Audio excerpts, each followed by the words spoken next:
Assalamualaikum warahmatullahi wabarakatuh. Alhamdulillah wa syukurulillah wassalatu wassalamu ala rasulillah Sayyidina Muhammad ibn Abdillah wa ala alihi wa ashabihi wa mawalah.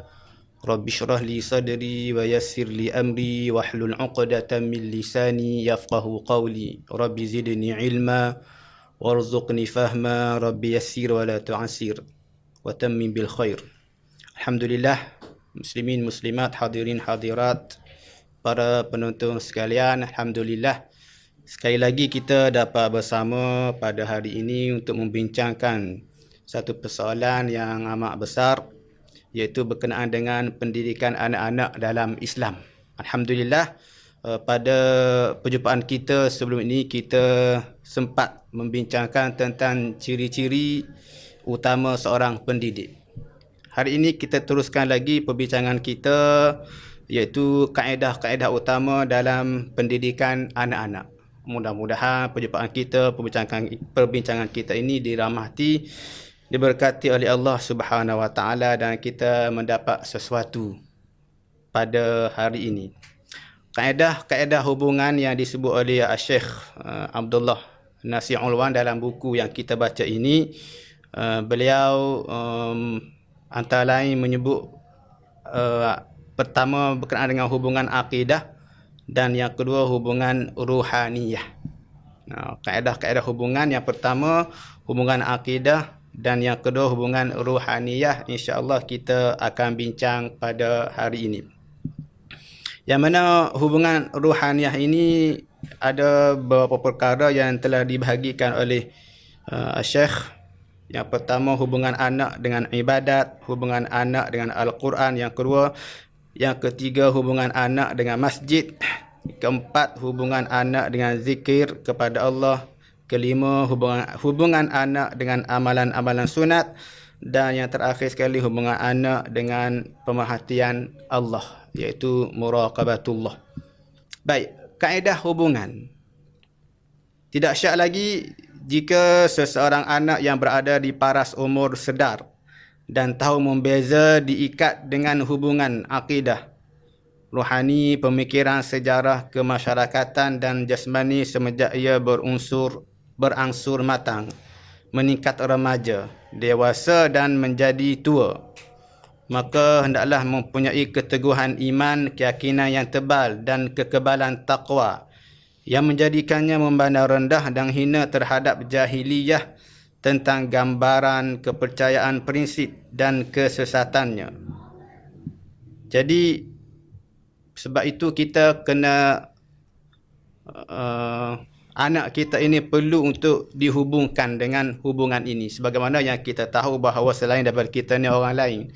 Dan kalau kita tengok di dalam Al-Quran, Allah Ta'ala suruh supaya kita menjaga dua hubungan ini. Hablum minallah, hablum minan nas. Hubungan dengan Allah, hubungan dengan manusia. Kaedah hubungan dengan Allah itu ialah dengan hubungan yang kita sebut sebagai hubungan akidah. Akidah adalah satu perkara yang amat penting dalam kehidupan kita selaku mereka yang beriman kepada Allah Subhanahu Wa Ta'ala. Jadi kita kena terapkan kaedah hubungan akidah ini kepada anak kita. Sebab itu kita diajar apabila bukan sahaja sebelum lahir, masa lahir, sebelum lahir lagi, dalam perut lagi, kita diajar supaya diri kita ni, terutama sekali ibu yang mengandung itu, kena ada hubungan yang kuat. Akidah dia kena mantap dan jitu kepada Allah Subhanahu Wa Ta'ala. Dan bila lahir antara kita diajar dalam Islam itu ialah kita memperdengarkan kalimah akidah ke telinga bayi yang baru lahir itu. Azan, di sana ada la ilaha illallah, di sana ada risalah Nabi Muhammadun Rasulullah. Jadi ia adalah hubungan akidah yang penting. Disebut juga sebagai iman, keimanan itu. Dan iman sebagaimana yang kita tahu, yang 6 itulah rukun iman yang 6. pasaknya ialah kepercayaan kepada benda-benda yang gaib. Alladzina yu'minuna bil ghaib. Jadi kita sebagai pendidik, kita sebagai ibu bapa, hendaklah wajib untuk menanamkan dan memasakkan di jiwa anak ni keimanan terhadap Allah. Malaikat, kitab, Rasul, qada dan qadar. Hari akhirat, di sana ada hisab, ada mizan, syurga, neraka dan perkara-perkara gaib yang lain. Apabila kita telah menanam sedalam-dalamnya keimanan sebenar dalam jiwa si anak, memperteguh cahaya keimanan dalam hati serta fikirannya dan berusaha selalu mengikatnya dengan akidah ketuhanan, maka sudah tentu si anak menjadi seorang yang selalu mengingati Allah, takut serta berserah diri kepadanya dan mentaati segala suruhan dan tegahannya. Malah ia menjadi seorang yang memiliki keimanan yang luhur dan perasaan yang halus yang sudah tentu menyelamatkannya daripada kerosakan masyarakat, tiupan nafsu jahat dan keburukan akhlak. Sebab itu penting akidah.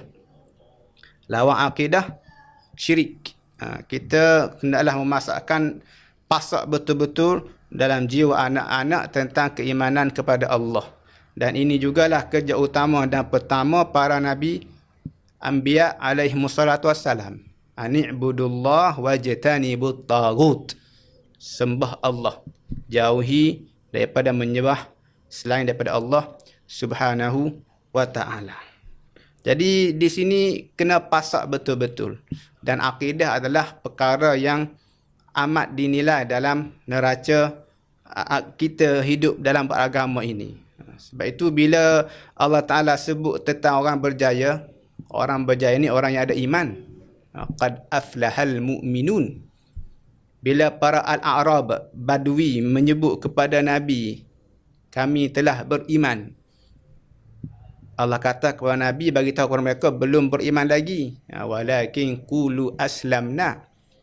Jadi orang yang beriman, orang yang akidah dia yang mantap. Qad aflahal mu'minun. Dalam surah Al-Ahzab, wa basyiril mu'minin bi anna lahum ajran kabira. Bagi berita gembira kepada orang beriman. Jadi pentingnya kita sebagai ibu bapa bila nak mendidik murid-murid ini, nombor satu, sebelum apa-apa, pasakkan akidah keimanan kepada Allah Subhanahu wa taala, mempunyai akidah yang jitu, yang mantap. Akidah tak boleh poin-poin, dia mesti penuh 100% kepada Allah Subhanahu wa taala. Dan keimanan ini jangan kita salah sangka sebut iman. Akidah beriman dah, tapi mana bukti bahawa kita ini beriman? Iman ini bukan sahaja kita sebut la ilaha illallah. Kadang-kadang ratib kita 100 kali, 1000 kali la ilaha illallah. Zikrullah dengan zikir tauhid, akidah, kalimah ikhlas ataupun kalimah thayyibah la ilaha illallah. Tapi subuh tak sembahyang, masjid tak pergi, dengan manusia buat jahat, selalu menipu, makan rasuah. Mana iman itu? Iman ini ma waqara fil qalbi wa saddaqahul amal. Apa yang terpasak dalam jiwa ini dan dibetulkan, diterjemahkan, confirm bahawa orang itu beriman itu dengan amalan. Sebab itu ciri orang beriman antara lain Allah sebut pergi masjid, imarah masjid. Innama ya'mur masajidallah man amana billahi wal yaumil akhir. Orang yang beriman kepada Allah ini, iman dia betul, akidah dia mantap, itulah dia selalu mengimarahkan masjid-masjid Allah. Ini yang Allah sebut man amana billah wal yaumil akhir, dia beriman kepada Allah dan hari akhirat. Justru selepas daripada kita pasakkan hubungan akidah itu, maka ada di sana hubungan ruhaniyah yang kedua. Hubungan ruhaniyah. Maksud hubungan ruhani ialah jiwa si anak yang suci anak yang suci dan bersih, hatinya yang penuh dengan keimanan tadi yang kita dah pasak tu, serta keikhlasan dan jiwa raganya yang mempunyai harga diri. Sehubungan ini Islam mempunyai cara untuk mengikat seseorang Muslim dengan pelbagai ikatan kerohanian agar ia sentiasa bersih dan suci. Nak jaga iman tadi itu, kena ikat juga yang kedua dengan ikatan rohani. Ini yang kita akan bincangkan. Cara-caranya seperti yang saya sebut mula-mula tadi. Yang pertama, antara lain hubungan anak dengan ibadah. Dan kena ingat, ibadat ini dia selepas ada akidah, ada iman. Sebab itu orang yang non-Muslim, dia puasa, cara kita puasa hatta walau dia bersahur pun, dan dia berbuka puasa, tapi tidak dikira sebagai ibadah sebab nombor satu dia gagal untuk patuhi syarat iaitu iman. Jadi untuk anak-anak kita, anak-anak orang Islam ini, selepas kita ajar hubungan dengan Allah, akidah, maka di sana adalah hubungan rohani untuk nak menjaga akidah supaya lebih mantap, kelihatan hebat, maka kena nombor satu hubungan anak dengan ibadat. Dalam satu hadis kata Nabi sallallahu alaihi wasallam, muru auladakum bis-salah wa hum abna'u sab'a wa hum abna'u sab'a sinin wadribuhum 'alayha wa hum abna'u 'ashar wa farriqu bainahum fil madaji'. Suruhlah anak-anak kamu sembahyang semasa mereka berumur 7 tahun.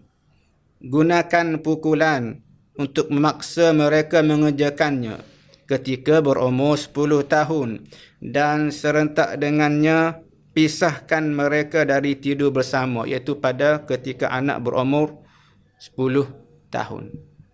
Ini kaedah pendidikan yang Nabi ajar. Kaitkan anak itu dengan ibadat. Dan ibadat yang paling asas dalam Islam yang menjadi imaduddin, tiang kepada agama, ialah solat. Dalam hal ini, hubungan anak dengan ibadat, seorang murabbi, kita sebagai seorang bapa, seorang ibu, hendaklah mengambil berat tentang pelaksanaan anak dalam bab sembahyang ini. Muru auladakum bis-salah, suruh anak kamu solat umur dia 7 tahun. Kena suruh dah. Suruh supaya dia buat secara sempurna. Sebelum ini umur 4 tahun, 3 tahun, 2 tahun, ajar dia. Galakkan dia. Biar dia tiru gerakan kita. Tapi 7 tahun kena suruh. Dan suruh di sini adalah menunjukkan kepada wajib untuk ibu bapa pendidik ini menyuruh supaya anak mereka solat umur 7 tahun. Yang kita sebut sebagai umur mumayyiz. Dia bukan balik lagi. Sebab tu salah kalau kita kata tak apalah, dia masih budak, belum balik lagi. Tak kena. Itu salah. Sepatutnya diajar umur 7 tahun ni mereka dah lekat dah. Sebab tu mereka yang mengikut kaedah apa yang disebut oleh baginda Nabi tentang cara mendidik ini, tak ada masalah bila anak menjadi dewasa, bila anak menjadi remaja. Sebab daripada kecil sudah diasuh, diajar. Jangan jadi macam anakku Sazali, duk nyanyi saja kan. Daripada kecil lagi dah berwayang, lagi duk manjuk nyanyi saja, sehingga kan benda ini dijadi paku pulang buah keras kepada bapa dia. Asyik menyanyi. Di mana akidah? Di mana ajaran supaya solat? Suruh anak sembahyang 7 tahun. Dalam masa 7, 8, 9, 10. Itu umur yang kita panggil umur mumayyiz. Belum balik lagi, biasanya belum balik lagi. Bila cukup 10 tahun, kalau berlaku kes tak solat lagi, Nabi kata kena pukul. Wadribuhum, kena pukul. Tapi kalau kita tengok realiti yang terjadi ni, kalaulah anak memang dididik untuk solat seawal usia 7 tahun, rasanya 9 tahun, 10 tahun, dalam 2-3 tahun tempoh itu, taklah sampai menggunakan kekerasan, pukul, tak ada. Tapi masalah sekarang itu ialah ibu bapa tidak menanganinya semenjak daripada kecil lagi. Itu masalah ibu bapa sekarang ini. Umur 10 tahun juga tak boleh dah tidur sekali dengan ibu bapa. kena pisah tempat tidur, begitu juga kena pisah tempat tidur antara anak lelaki dengan perempuan. Sebab itu rumah yang baik ini sekurang-kurangnya kena ada 3 tempat tidur lah. Nombor 1 ibu bapa, nombor 2 anak lelaki, bilik nombor 3 tu anak perempuan. Bila umur 10 tahun tak boleh dah, kena pisahkan mengikut jantina. Ini adalah arahan daripada Nabi sallallahu alaihi wasallam, wa farriqu bainahum fil madaji'. Pisahkan mereka dari tidur bersama. Jadi setiap pendidik wajib memberi penjelasan kepada anak mereka sejak kecil lagi prinsip-prinsip kebaikan dan keburukan, halal dan haram, kebatilan dan kebenaran, supaya anak dapat melakukan perkara yang dihalalkan dan menjauhkan perkara yang diharamkan. Dalam satu hadis kata Nabi sallallahu alaihi wasallam, i'lamu bi ta'ah wattaqu ma'asillah wa muru auladakum bimtithalil awamir wajtina bin nawahi fadzalika wiqayah lahum wa lakum minan nar. Kamu lakukanlah perkara-perkara untuk mentaati Allah, jauhilah perkara yang mengingkari Allah, perintahkan anak-anak kamu mengerjakan segala suruhan serta menjauhi segala larangan, kerana semuanya itu menyelamatkan mereka serta kamu dari api neraka. InsyaAllah kita sambung selepas ini.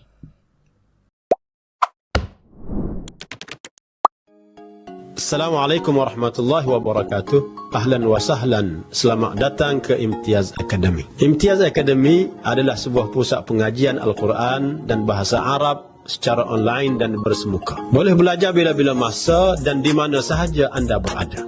Antara program yang ditawarkan adalah kelas talaqi bersanad, kelas tahsin tilawah, kelas tahfiz dewasa, kelas tahfiz kanak-kanak, kelas tajwid dan kelas qiraati. Antara program bahasa Arab yang ditawarkan adalah seperti kelas bahasa Arab Al-Quran, kelas bahasa Arab komunikasi, kelas tata bahasa Arab, kelas 10 minit bahasa Arab, kelas bahasa Arab intensif SPN dan STAM, kelas bahasa Arab intensif syarikat korporat, dan kelas program keluarga. Kami adalah ingin menyampaikan ilmu Al-Quran dan bahasa Arab serta ilmu agama yang diambil dari kitab Allah dan hadis Nabi sallallahu alaihi wasallam kepada mereka yang berminat di mana-mana sahaja di seluruh dunia.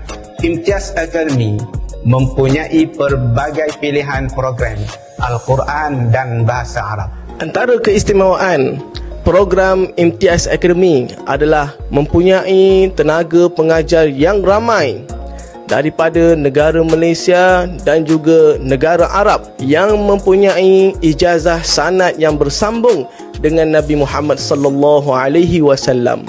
Imtiaz Academy terbuka kepada semua peringkat umur. Anda boleh belajar di Imtiaz from zero to hero. Jom daftar sekarang. Untuk keterangan lanjut, sila hubungi 011 1148 4657 atau emailkan kepada kami di academyimtiaz@gmail.com. Anda juga boleh layari website kami di www.imtiazacademy.com.my.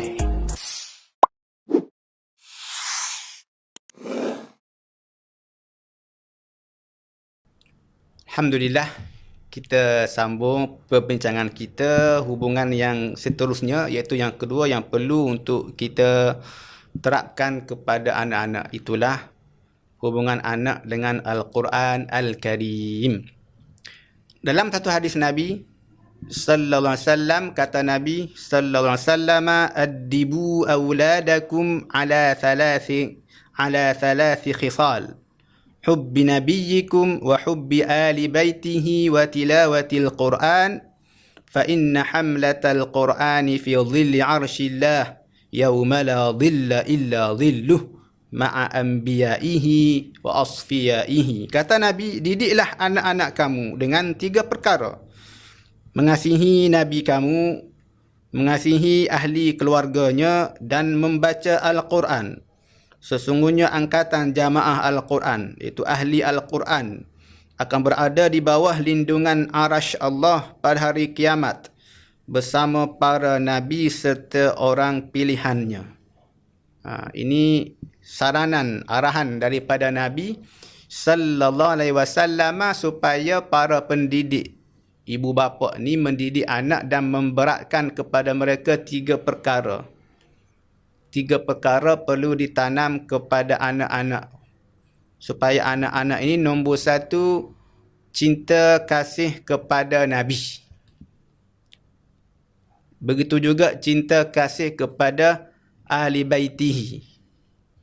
Zaman sekarang kalau kita tengok, oleh kerana kealpaan ibu bapa mendidik dan mengasuh ini, Nabi kita Muhammad sallallahu alaihi wasallam tidak diperkenalkan kepada anak di rumah.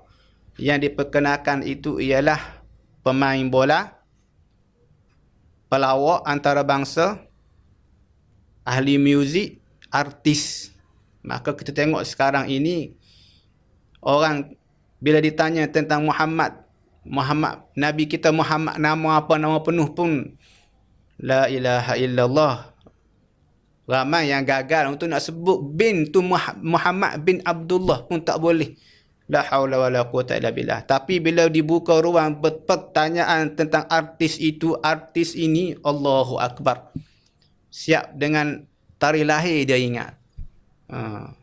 Pakaian-pakaian yang dia pakai, dipakai oleh artis menjadi pujaan, menjadi idola. Keluar macam-macam tudung, macam-macam nama baju. Sebab apa?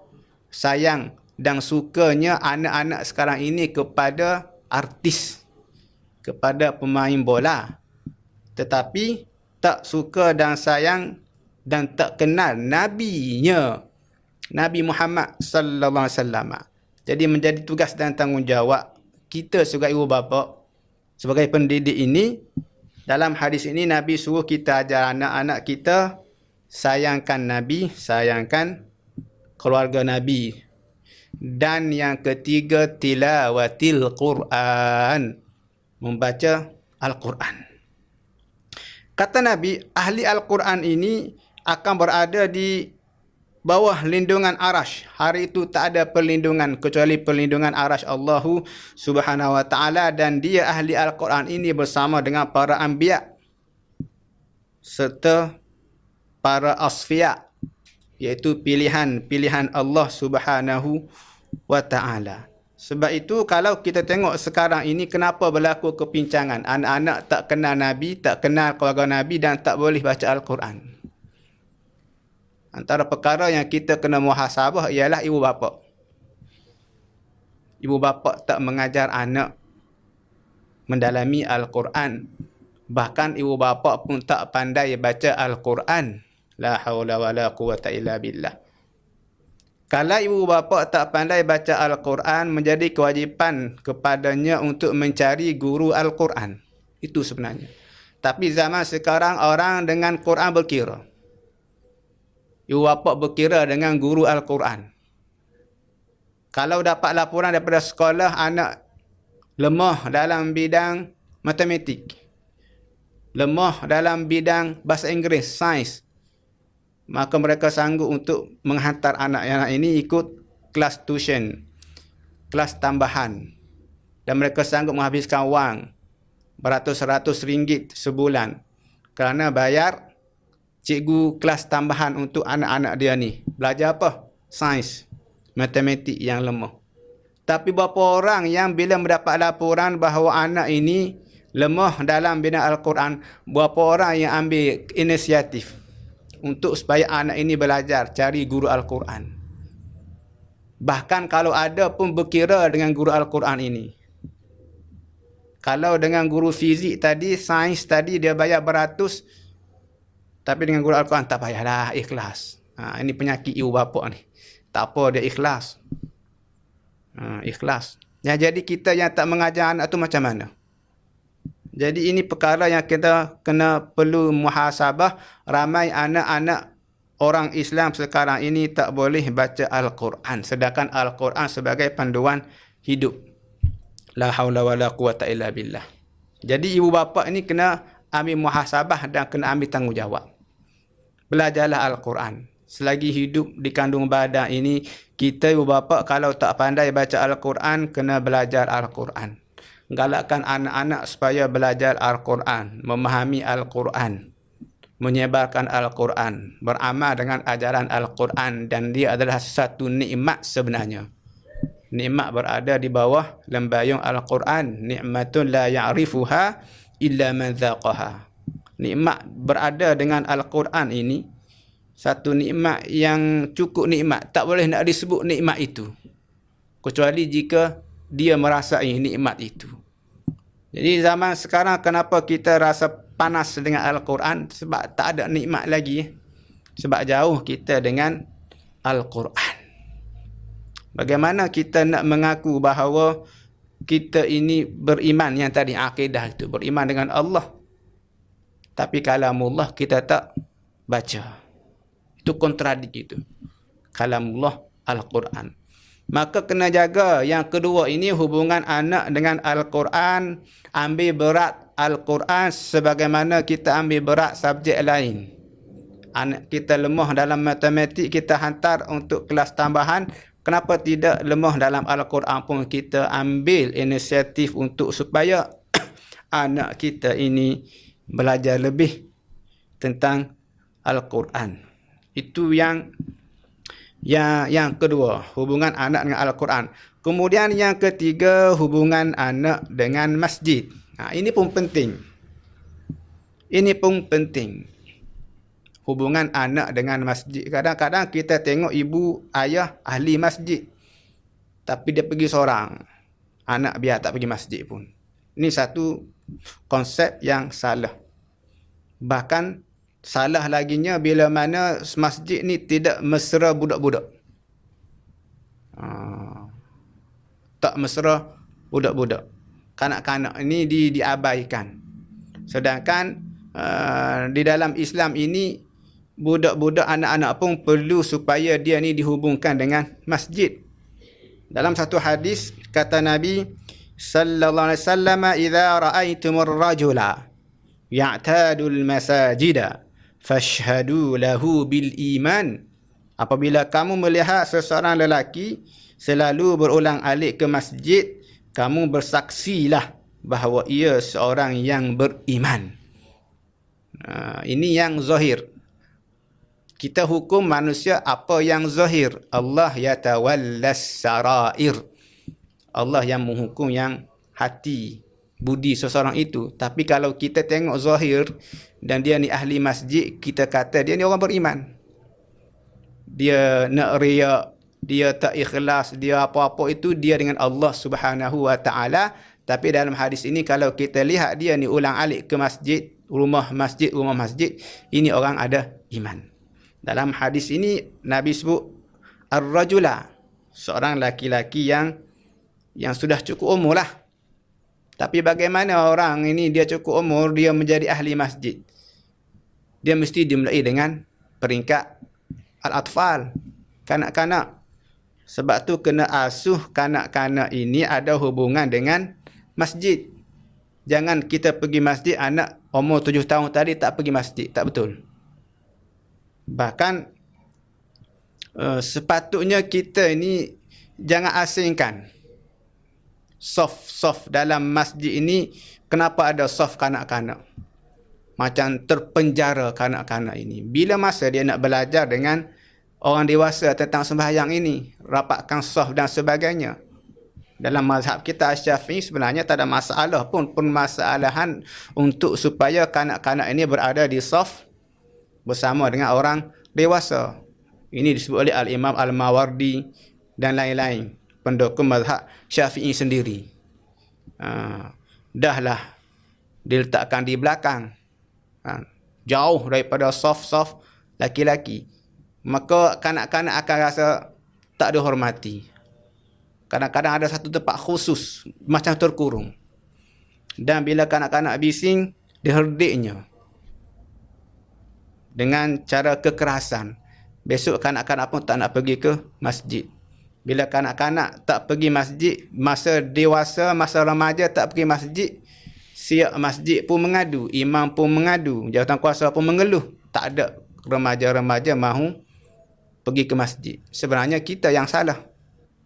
Masa kanak-kanak kecil dulu, mereka hadir ke masjid, kita asingkan dia, duduk jauh-jauh.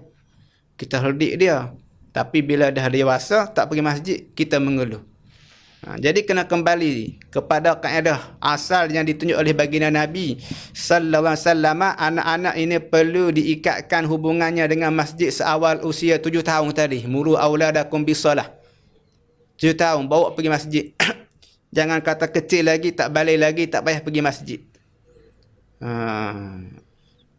Dalam satu ayat yang saya dah baca tadi, kata Allah, innama ya'muru masajidallah man amana billah wal yaumil akhir.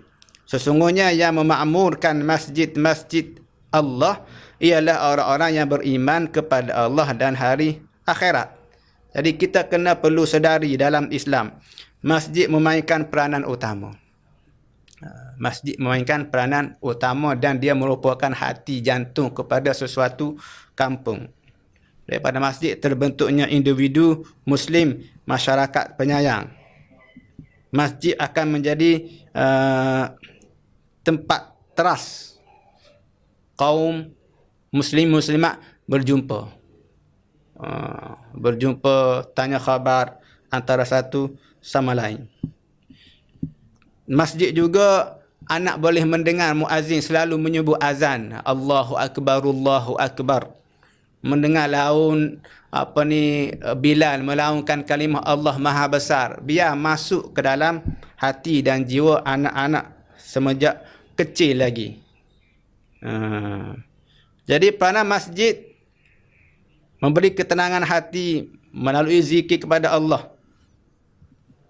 Di sana ada majlis-majlis ilmu. Alhamdulillah negara kita ini terutama sekali antara Maghrib dengan Isyak, ada saja aktiviti-aktiviti ceramah agama, forum perdana, halaqah Al-Quran, halaqah zikir. Semua sekali ini dia boleh menyebabkan jiwa anak-anak membesar dalam ruh keimanan, keislaman. Kalau tak pergi, bagaimana dia nak ikut aktiviti itu? Dalam satu hadis kata Nabi sallallahu alaihi wasallam, idza marartum bi riyadil jannah farta'u. Qalu ya Rasulullah wa ma riyadul jannah? Qala hilaq az-zikr. Apabila kamu melintasi taman syurga, hiburkanlah hati. Lantas para sahabat bertanya, apakah taman syurga itu? Sabda Nabi, tempat zikir, halqah zikir. Wa fi riwayah, dan kata-kata ulama, majalisul zikir, majalisul ilm. Majlis-majlis zikir itu adalah majlis-majlis ilmu yang kalau dalam konteks negara kita, bahkan di negara lain seluruhnya, adalah masa itu antara Maghrib dengan Isyak. Sekarang ni kita tengok kelas-kelas agama, kuliah sepi. Tak ada. Yang nombor satu adalah bergembira, gelak ketawa dan sebagainya. Jadi ini peranan masjid. Sebab itu antara Maghrib dan Isyak ini janganlah balik. Kalau ayah balik, anak pun balik. Kan? Ni sudah baik, alhamdulillah, ahli masjid. Tapi kita nak upgrade lagi. Lebih lagi kita bawa anak kita yang kecil itu, bila sudah berada di masjid waktu Maghrib, ada kelas agama, ada tazkirah, ada kuliah, duduk dengar ilmu-ilmu agama daripada para ustaz, supaya anak ini membesar dengan ilmu. InsyaAllah kita sambung sekejap lagi. Assalamualaikum. Ada orang yang berenang ke arah kapal. Ada orang yang membuang masa dengan hanya menunggu kapal itu tiba. Jadi, jangan tunggu lagi. Ayo, marilah bersama-sama kita belajar bahasa Arab.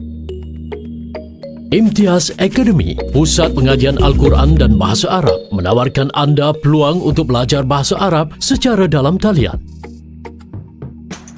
Dalam kelas pengajian ini, anda akan dapat belajar kemahiran bertutur, kemahiran mendengar dan memahami teks, kemahiran membaca, kemahiran menulis. Pelajar akan dilatih secara praktikal untuk menggunakan kemahiran tersebut. Keistimewaan program ini, di Pusat Imtiaz Academy, anda akan belajar dan dibimbing oleh guru pakar dan berpengalaman. Lebih daripada 25 orang tenaga pengajar dari Malaysia dan negara Arab akan membantu anda menguasai bahasa Arab dengan mudah. Anda dapat belajar secara individu atau kumpulan melalui kaedah kemahiran bertutur. Pelajar akan mendapat rakaman video bagi setiap sesi pengajian. Kadar bayaran yuran yang sangat rendah. Kurikulum pengajian. Kurikulum pengajian yang digunakan dalam program ini adalah kurikulum Manhaj At-Takallum. Apakah kelebihan kurikulum Manhaj At-Takallum?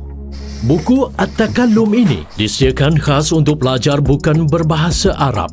Buku ini telah digunakan di seluruh dunia, di mana lebih daripada 100 buah negara telah menggunakannya. Anda boleh mendengar pelajaran melalui buku audio dengan menggunakan QR Code. Laman web interaktif kami akan membantu anda ketika belajar sendiri selepas sesi pembelajaran dalam kelas, di mana anda dapat mengakses dengan pantas halaman atau bahagian yang anda cari.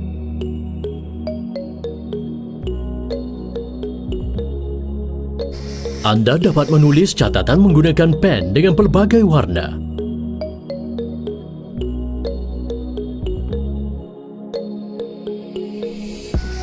Anda juga boleh menjawab latihan-latihan dengan menggunakan aplikasi papan pintar.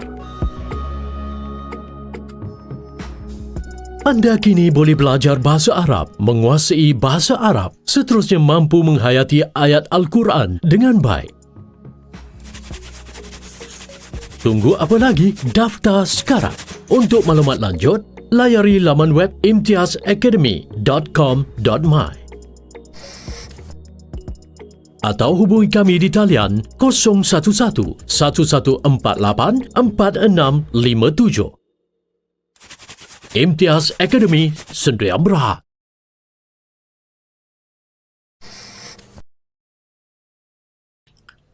معاشر المستمعين والمستمعات من المشاهدين والمشاهدات. Alhamdulillah, kita bersua kembali dalam membincangkan kaedah-kaedah utama dalam pendidikan anak-anak. Kita bincang tentang anak-anak ini perlu untuk dihubungkan dengan masjid. Peranan masjid amat banyak, antara lain ialah sebagaimana yang kita sebut tadi, kena ajar dan asuh anak ini supaya mencintai Al-Quran. Jadi antara tempatnya ialah masjid itu sendiri, tempat pengajian Al-Quran. Dalam satu hadis kata Nabi sallallahu alaihi wasallam, wa majtama'a qaumun fi baitin min buyutillah yatluna kitaballah wa yatadarasunahu bainahum illa nazalat alaihimus sakinah wa ghashiyatuhumur rahmah wa haffathumul malaikah wa dzakarahumullahu fi man indah. Artinya, apabila berhimpun sesuatu kaum dalam sesebuah masjid dengan membaca Al-Quran serta mempelajarinya sesama mereka, maka mereka dituruni ketenangan, diselubungi rahmat, dikelilingi malaikat, dan Allah mengingati semua yang berada di dalamnya. Allah menceritakan, berbangga kepada semua yang berada di sisinya. Ini peranan masjid. Allah turun sakinah, ketenangan. Zaman sekarang penuh dengan orang penghirup pikuk dunia. Banyak yang stres. Kanak-kanak pun dah stres. Umur 4 tahun dah stres. Jadi cara hilang stres supaya Allah turunkan sakinah, ketenangan dalam hidup kita ini, perlu pergi masjid belajar Al-Quran. Tadarus, mudarasah Al-Quran. Banyak orang yang buka kelas pengajian Al-Quran di masjid. Ikutilah pengajian itu, mudah-mudahan kita dapat ketenangan yang dijanjikan oleh Nabi sallallahu alaihi wasallam dalam hadis ini. Itu peranan masjid. Juga solat jemaah. Imarah masjid Allah dengan salat berjamaah. Dalam satu hadis, ala adullukum ala ma yamhu Allahu bihil khataya wa yarfa'u bihi darajat. Qalu bala ya Rasulullah. Qal isbaghul wudu' 'anil makarih wa kathratul khuta ilal masajid wa intidhar as-salah ba'da as-salah wa intidharus salah ba'da as-salah fadhalikumur ribat. Maukah kamu aku tunjukkan perlakuan yang Allah hapuskan dosa-dosa dan dinaikkan beberapa darajat? Sahabat berkata, bahkan mahu wahai Rasulullah. Maka jawab Nabi, memperbaikkan wuduk ketika susah, memperbanyakkan langkah perjalanan ke masjid dan menunggu solat selepas solat. Dan inilah ribat, ikatan jihad kita kepada Allah Subhanahu wa ta'ala. Jadi 3 perkara ini, memperbaiki, memperlengkapkan, memperelokkan wuduk ketika waktu yang susah, waktu pagi yang sejuk, tapi kita mengambil wuduk dengan sempurna. Kemudian kita keluar memperbanyakkan langkah pergi ke masjid. Sebab itu orang yang rumah dia jauh dengan masjid dan dia pergi ke masjid walaupun rumah dia jauh, mendapat pahala yang lebih banyak berbanding dengan orang yang rumah dia berdekatan dengan masjid. Masalahnya yang dekat pun tak pergi, yang jauh pun tak pergi. Hasbiyallahu wa ni'mal wakil. Duduk dalam masjid, tunggulah solat selepas solat. Sebab tu saya kata tadi, antara benda yang boleh kita buat ini, untuk nak beramal dengan hadis intidharus salah ba'da salah, menunggu solat selepas solat, itulah antara maghrib dengan isyak. Zaman sekarang berapa orang yang melepaskan peluang untuk tunggu solat lepas solat ini? Maghrib isyak kalau boleh, bahkan kita hendaklah boleh, biarlah dapat. Kalau tak boleh 7 hari seminggu, ambillah semaksimum mungkin duduk antara maghrib dengan isyak. Itu ada banyak kelebihan, antaranya lain yang Nabi sebut ini. Antara lain, wantidharus salah ba'da salat ini dapat kelebihan apa dia? Apa dia? Dosa hapus, darjat diangkatkan. Allahu Akbar. Kalau malas lagi, tak tahulah bila kita nak berubah. Ni tak lama lagi kita nak masuk 1 Muharram. Kena ada satu azam tahun baru ni supaya kita ini yang malas untuk duduk antara maghrib dengan isyak ni, duduklah antara maghrib dengan isyak. Di sana ada ceramah, ada bacaan Al-Quran dan sebagainya. Banyak laba kelebihan orang yang menunggu solat lepas solat ini. Kalau nak buat waktu lain payah. Waktu subuh dengan isyak jauh, panjang.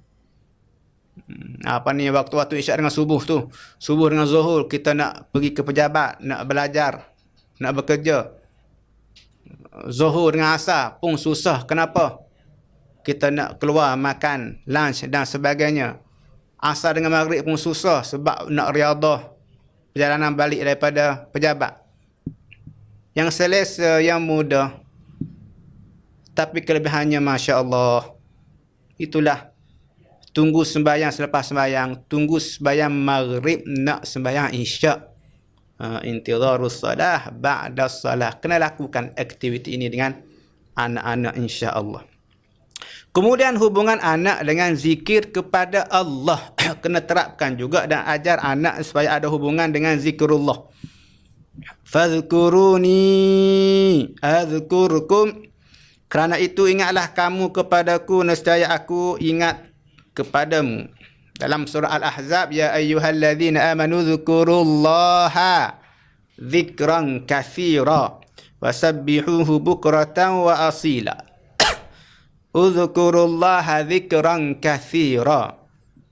Ingatlah kamu kepada Allah dengan banyaknya. Satu-satunya ibadat yang tidak ada penghujung, unlimited, itulah namanya zikrullah.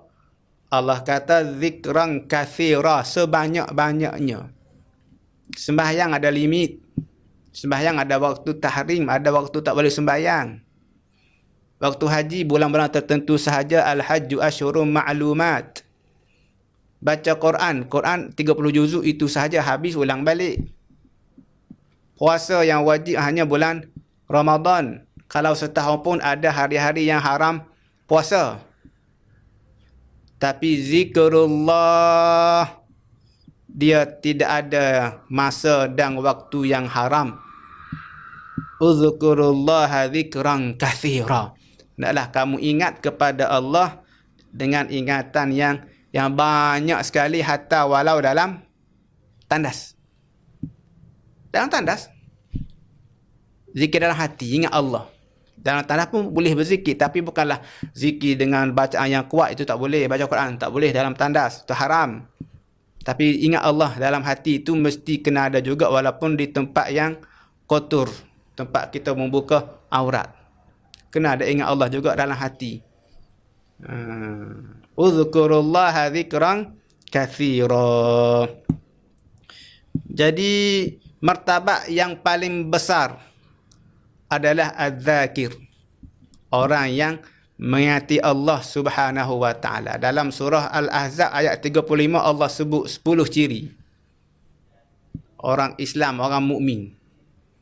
Daripada serendah-rendahnya sampailah kepada yang setinggi-tingginya. Allah sebut innal muslimina wal muslimat wal mu'minina wal mu'minat wal qanitina wal qanitat, sampailah yang ke-10 itu wadzakirina Allaha katsiran wadzakirat. Orang yang berzikrullah, sama ada laki-laki ataupun perempuan. Az-zakir, orang yang ingat Allah, adalah orang yang hidup. Orang yang tak ingat Allah adalah orang yang mati. Dan zikir Allah ni kena luaskan skop dan kefahaman. Bukan makna zikir kita sebut tasbih, kita kata subhanallah, alhamdulillah, Allah akbar, kita kata subhanallah azim, subhanallah bihamdih, kita kata la hawla wala quwata illa billah semata-mata. Itu zikrullah. Ya, betul, zikrullah. Berzikir kepada Allah, dan ada kelebihan. Sebut zikir-zikir itu. 2 kalimah yang Nabi kata khafifatan, yang mudah untuk disebut oleh lidah tapi amat disukai oleh Allah dan memberatkan pertimbangan. Subhanallah bihamdih, subhanallahil azim, itu zikir, betul. Tapi kita kena faham zikrullah ini dalam skop yang lebih daripada itu. Semua aktiviti kehidupan kita dalam bab untuk kita nak menggarap taqwa Allah, itulah dia zikrullah. Termasuklah solat, itu adalah zikrullah. Wa aqimis salata li dzikri. Hendaklah kamu mendirikan salat untuk mengingati aku. Sebab itu dalam bab sembahyang Jumaat Allah sebut idza nudiya lis-salati min yaumil jumu'ati fas'au ila dzikrillah wa dharul bai'. Apabila diazankan, dilaungkan untuk solat Jumaat pada hari Jumaat, fas'au ila dzikrillah. Hendaklah kamu segera untuk mengingati Allah. Apa dia? Sembahyang Jumaat. Ini zikir yang skop yang luas. Kena ada setiap masa dan ketika. Dan inilah orang yang cerdik yang disebut oleh Allah Subhanahu wa taala ulul albab. Orang yang cerdik ni siapa dia? Alladzina yadhkuruna Allaha qiyaman wa qu'udan wa 'ala junubihim. Orang yang sentiasa mengingati Allah Subhanahu wa ta'ala dalam semua keadaan. Dia duduk, dia berdiri, dia tidur, semuanya sentiasa berzikrullah. Orang yang berzikrullah ini hatinya akan tenang. Ala bi zikrillah tatma'innul qulub. Sebesar-besar zikir baca Al-Quran. Afdaluz zikir tilawatul Quran. Baca Quran pun zikir. Jadi semua ini kita kena terapkan anak ini. Hubungkan anak ini dengan berzikir kepada Allah Subhanahu wa ta'ala. Jangan menentang. Jangan memalingkan diri daripada zikrullah. Jangan. Kerana kalau kita larikan diri, kita lalaikan diri daripada zikrullah, bagi tahu kepada anak-anak, kalau kita lalai daripada zikrullah, maka saat ketika itulah syaitan akan mengambil ruang dan peluang untuk menyesatkan Bani Adam ini dengan was-was syaitan. Nuqayyid lahu syaitana, Allah Ta'ala akan lepaskan kepadanya syaitan untuk menjadi rakan qarib sekiranya dia lupa lalai daripada zikrullah. Wa man ya'shu an zikrir rahman, siapa yang berpaling daripada mengingati Allah, jangan. Jadi hendaklah kita ini mengajar anak hubungan dengan berzikir kepada Allah Subhanahu wa Ta'ala. Sebelum akhir, itulah kena jaga anak kita, ajar anak kita supaya hubungan itu dengan amalan-amalan sunat. Allahu Akbar. Ini yang utama lagi lah. Kita sekarang kita tengok fenomena. Kadang-kadang anak-anak belajar agama pun, mereka sembahyang Alhamdulillah 5 waktu, tapi sembahyang sunat jarang dah. Tak nak buat dah. Tak ada galakan daripada ibu bapa. Bahkan kadang-kadang ibu bapa pun tak buat sembahyang sunat, amalan-amalan sunat. Bila masa anak nak ikut, anak nak buat. Wa minal laili fatahajjad bihi nafilatan lak asa an yab'athaka rabbuka maqaman mahmuda. Dalam sebahagian malam hari sembahyang tahajud ni sunat. Sembahyang sunat. Mudah-mudahan Tuhanmu mengangkat kamu ke tempat yang terpuji. Zaman sekarang ni kita bukan sahaja tak sembahyang tahajud, subuh pun terkejut. La haula wala quwata illa billah. Bangun subuh pun terkejut pukul 7 dah. Itu pun bangun sebab alasan nak kerja, bukan sembahyang subuh. Kalut-kalut terkejut sembahyang subuh. Tak, kita nak supaya ajar anak melazimi amalan-amalan sunat, sembahyang sunat, tahajud, rawatib dan semua sekali lah amalan-amalan sunat. Bagi tahu kepada anak-anak, hubungkan diri dengan amalan-amalan sunat, an-nawafil. Ini barulah Allah Subhanahu wa Ta'ala akan menyukainya. Kita tengok zaman sekarang ini, Allahu Akbar, yang 5 waktu pun punyalah berat. Hari ni hari Sabtu, kalau hari Sabtu ni ramai. Zaman sekarang anak-anak tidur lambat sebab main game, kan, ataupun buat kerja. Dengan zaman teknologi sekarang ini, pagi, petang, siang, malam pun tak ada beza dah. Jadi tidur lambat, sipirnya bangun lambat. Subuh tak sembahyang. Ayah pun tak kejutkan. La haula wala quwata illa billah. Bagaimana kita nak, kalaulah yang wajib tak buat, bagaimana yang sunat tadi? Jadi yang sunat pun perlu ditekankan kepada anak-anak ini. Sembahyang sunat, baca Quran, puasa sunat, dan semua sekali yang sifatnya itu adalah an-nafilah. Kemudian yang terakhir sekali dalam perbincangan kita itu ialah yang keenam, hubungan anak dengan pemerhatian Allah. Ini pun penting. Martabat ihsan yang disebut dalam hadis Jibril itu. An ta'budallah ka'annaka tarah fa illam takun tarah fa innahu yarak. Yang kita sebut sebagai muraqabatullah. Allah perhati kita. Kena sebut kepada anak-anak, Allah tengok kita, Allah pandang kita. Ihsan itu ialah kamu menyembah Allah seolah-olah kamu melihat Allah. Kalau tak boleh, maka hendaklah kamu ingat dan yakin bahawa Allah perhati dan tengok kamu. Jadi bagi tahu kepada anak-anak hal permasalahan muraqabatullah alladhi yaraka hina taqum wa taqallubaka fis sajidin. Dia yang melihat kamu ketika mahu berdiri untuk sembahyang dan perubahan gerak badanmu antara orang-orang yang sujud. Wa huwa ma'akum aynama kuntum, dan dia bersama kamu di mana sahaja kamu berada.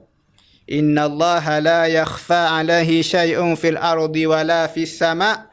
Sesungguhnya bagi Allah tidak ada satu pun yang tersembunyi di bumi dan juga di langit. Kalau kita pasakkan muraqabatullah ini kepada anak-anak dan kepada diri kita sendiri, agak-agak bolehkah untuk kita malas dan culas untuk beribadat? Agak-agak bolehkah lagi untuk kita bermaksiat kepada Allah Subhanahu wa taala? Bolehkah kita nak curi tulang dalam pekerjaan? Kita zaman sekarang ni kalau ada CCTV, bahkan dalam 2 lagi pun tapi dah sebut permis ini dilengkapi dengan CCTV, kita pun dah kecut perut dah, kan? Jaga kelakuan, nak ambil barang-barang ada CCTV. Kadang-kadang tipu pun ada, kan? Ataupun memang ada tapi rosak, lama dah tak dibaiki. Tapi iklan itu menakutkan kita. Jadi bagaimana kita ini kalau kita kata Allah perhati kita sepanjang masa dan zaman, takkanlah kita nak membuat sesuatu yang tidak diredai oleh Allah Subhanahu wa taala. Sebab itu hubungan anak dalam pemerhatian Allah ni kena sebut Allah tengok kita, Allah perhati kita, Allah nilai kita, Allah tidak leka, tidak tidur, tidak letih dalam urus tadbirnya, bahkan ada lagi para malaikat yang mengawasi. Semua ini akan menyebabkan anak kita menjadi anak yang selalu bertakwa dan selalu mengingati Allah Subhanahu wa taala. Jiwa dia bersih dan dia akan membesar menjadi anak yang soleh. Baik. Itulah perkara yang kita bincang pada hari ini. Saya ulang balik. Kaedah hubungan ni ada 2. Yang pertama hubungan akidah. Nombor 1 pasalkan akidah. Kemudian hubungan ruhaniyah. Dalam bab hubungan ruhaniyah ini kita kena pasak dan jaga, didik anak-anak kita itu dengan yang pertama hubungan dengan ibadat. Yang kedua hubungan dengan Al-Quran Al-Karim. Yang ketiga hubungan dengan masjid. Yang keempat hubungan dengan zikrullah. Yang kelima hubungan anak dengan amalan-amalan sunat. Yang terakhir, yang keenam hubungan anak dengan muraqabatullah, dengan pemerhatian Allah Subhanahu wa taala. Setakat itu saja perbincangan kita pada hari ini, mudah-mudahan memberi manfaat kepada kita semua. Aku qauli hadza wa astaghfirullahal azim. Wassalamualaikum warahmatullahi wabarakatuh.